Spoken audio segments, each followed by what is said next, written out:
राहुल गांधी लिख रहे हैं, कल लिखा उन्होंने, मनुस्मृति को मानने वालों को अम्बेडकर जी से तकलीफ बेशक होगी ही। सर क्या है, अब कैंपेन में प्रचार के लिए कुछ भी चलेगा?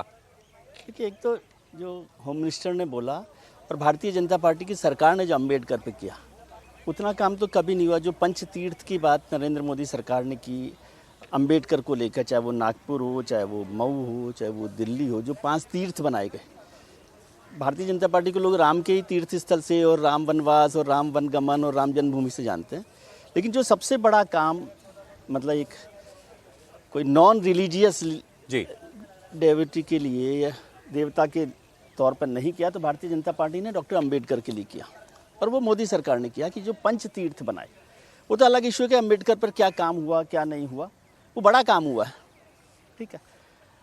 दूसरी बात है कि जो कल होम मिनिस्टर ने बोला, होम मिनिस्टर ने तो जो बात बोली उसको पूरी तरीके से रखना चाहिए था। यदि किसी भी बात को एक पक्ष से रखते हैं, लेकिन ये बहुत बार होता है ऐसा, और ख़ासतौर से जो सोशल मीडिया प्लेटफॉर्म है, वो कांग्रेस के हों, भारतीय जनता पार्टी के हों, तमाम लोगों के, हर बार कुछ ना कुछ एक बात का एक हिस्सा जो अपने पक्ष का होता है उसको रख के उस पर वो करते हैं। और ये तो बहुत गंभीर बात है, क्योंकि हम लोग शायद चर्चा कर रहे थे त्रिपाठी जी के साथ कल भी कि होम मिनिस्टर का जो भाषण होता है वो बहुत तथ्यों वाला होता है, बल्कि मुझे मजाक में भी कहा गया, क्योंकि मैं उनको समझता हूँ कि वो बहुत फैक्ट्स के साथ बात करते हैं। बोला भी कल उन्होंने, लफाजी नहीं करते हैं वो, हर एक चीज पे उनको काटना बड़ा मुश्किल। कही देता हूँ, विजय जी ने कल कहा तो मैंने कहा आजकल आप बड़ी प्रशंसा करने लगे अमित शाह की। नहीं, लेकिन मैं फैक्ट्स पर वो अमित शाह जो है वो फैक्ट्स पर चलते हैं, इसलिए उनके कोई फैक्ट्स उसमें गलत नहीं थे। और मान लीजिए उन्होंने कर दिया, अब उसको आगे बढ़ाना कांग्रेस का कि उस पर प्रदर्शन करना कि अमित शाह ने अपमान किया या नहीं किया, उसको लेकर जो पहले नैरेटिव था वो नैरेटिव फॉल्स सही, वो तो जनता को तय करना था। कोई पार्टी अपने इलेक्शन कैंपेन में कैसे नैरेटिव बनाती है उसको मैं अपराध नहीं मानता। वो बना रहे हैं, उसको बनाया, लेकिन वो उसके बाद नहीं चला, तो उससे साबित हो गया कि वो नहीं चल रहा। मसला ये है कि अंबेडकर को लेकर, अच्छा एक और बात जिसकी चर्चा नहीं होती कि अंबेडकर और आरक्षण का एक रिश्ता मानते हैं हम लोग, और भारतीय जनता पार्टी को कहते हैं कि आरक्षण खत्म करने वाली है। 10-10 साल का एक्सपेंशन मिलता है। ये मोदी सरकार थी, जब उसको मौका मिला है कि उसको एक्सपेंशन देना है कि नहीं देना, तो बिना किसी बहस के वो 10 साल का आरक्षण उसमें बढ़ा दिया गया। तो ये भी एक तथ्य है।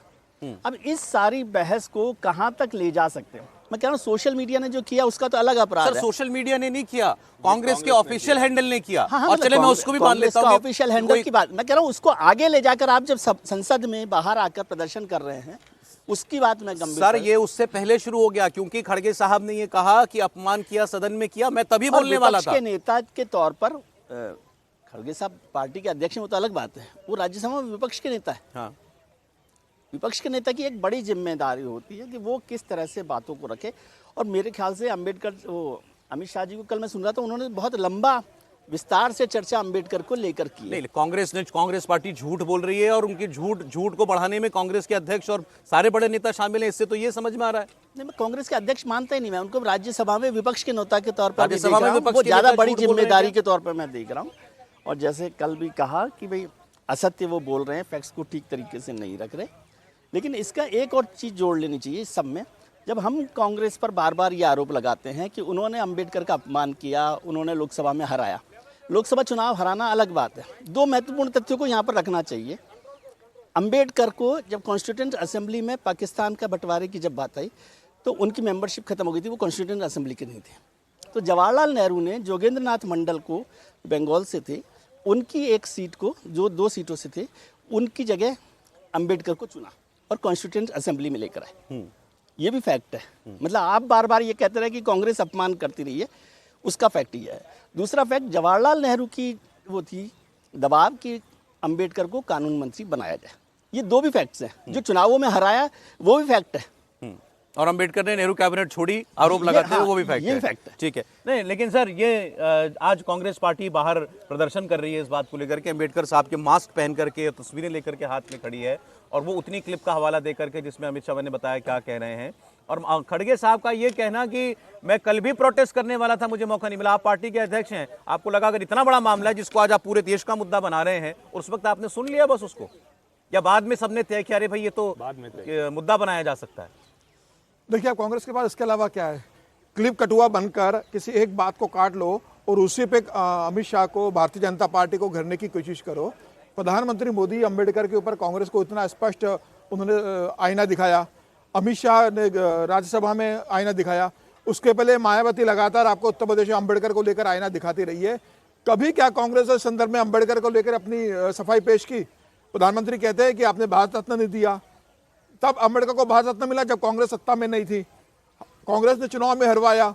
आपके पास अगर अंबेडकर को लेकर कोई अगर बहुत अच्छा इतिहास है कि जवाहरलाल नेहरू के समय अंबेडकर को लेकर कांग्रेस ने कोई सम्मान दिया हो, चाहे वो संसदीय इसमें हो या संसद के बाहर अंबेडकर को सम्मान दिया हो, तो कांग्रेस को बताना चाहिए।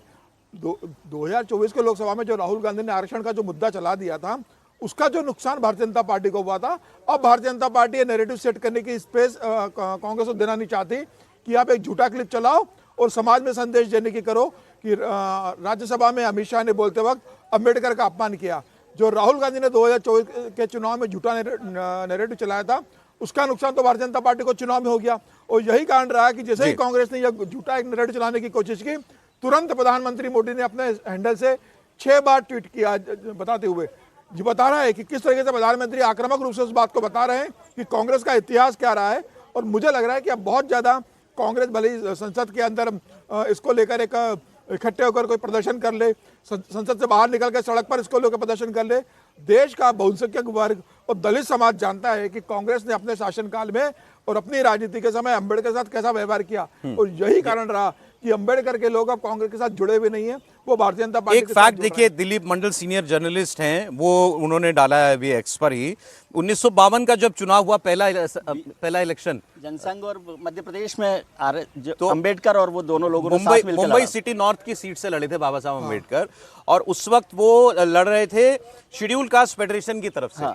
उनके सामने कांग्रेस पार्टी ने खड़े किया उन्हीं के एक सहयोगी, बाबा साहब के एक सहयोगी नारायण काजरोलकर जी को, और बी आर अम्बेडकर ये चुनाव हार गए। इंटरेस्टिंग ये है कि कांग्रेस पार्टी ने काजरोलकर जी को 1970 में पद्म भूषण दे दिया। बाबा साहब और अम्बेडकर जी को कोई राष्ट्रीय सम्मान नहीं मिला था तब तक, उनको मिला 1990 में जब वीपी सिंह की सरकार गवर्नमेंट ने दिया। तो कांग्रेस पार्टी पद्म भूषण सरकार भारतीय जनता पार्टी के चुनाव हराया समर्थन अम्बेडकर। से, वो सरकार भारतीय जनता पार्टी के समर्थन से चल रही थी। ये भी बीजेपी के आउटसाइड समर्थन से जब भारत रत्न उनको मिला तो भारतीय जनता पार्टी के समर्थन से वो सरकार चल रही थी। और देखिए राजनीतिक तौर पर एक दूसरे का विरोध जनता पार्टी को मत दीजिए, वो सरकार बाहर से नहीं, क्रेडिट वीपी किसी सिंह को, कैबिनेट का फैसला था वो। मैं सिर्फ तथ्य इसका बता सच रहा हूं। ये है कि कांग्रेस सरकार ने भारत रत्न नहीं दिया अंबेडकर को, और भाजपा के समर्थन वाली सरकार ने भारत रत्न दिया, ये तथ्य है। उसके आगे की बात, ये राजनीतिक तौर पर आप लड़ते हैं, लेकिन क्या सरदार पटेल के कामों का उल्लेख कांग्रेस के भी भाषणों में होता है? सर एक ब्रेक के लिए रुकना पड़ेगा, लेकिन जिस तरीके से प्रधानमंत्री ने 6 पोस्ट करके अंबेडकर पर कांग्रेस पार्टी को आईना दिखाने का काम किया, ये आपको इतनी बात तो बता रहा है कि कांग्रेस पार्टी का ये अभियान या ये दुष्प्रचार कहीं पांव ना पकड़ ले, ये ट्रैवल ना कर जाए ज्यादा, इसको यहीं रोक देना चाहती है भारतीय जनता पार्टी। अब क्या होम मिनिस्ट्री इस पर कोई कार्रवाई भी करती है, यह हमको देखना पड़ेगा।